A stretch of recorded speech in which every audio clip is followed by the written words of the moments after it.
மோடி பவருக்கு வந்ததுக்கு அப்புறம் பல நபர்கள் மாயமாகி விட்டார்கள். தேர்தல் ஆணையராக இருந்த OP ராவத் இன்னைக்கு எங்க இருக்கிறார்?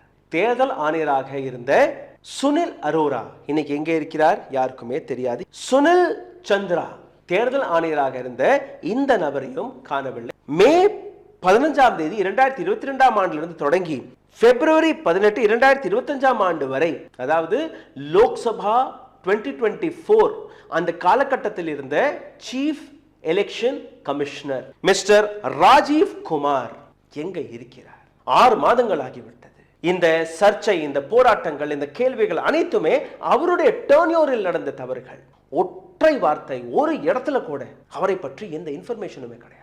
அதற்கு PTI வழியாக ஒரு இன்ஃபர்மேஷன் வருது, இல்ல ராஜீவ் சார் இந்தியாவில் தான் இருக்கிறார். ஆனால் ராஜீவ் குமார் அவர்கள் அல்ல அவருடைய குடும்பத்தினர்கள் யாருமே வெளிவந்து இந்த ஸ்டேட்மெண்ட்டை மோடி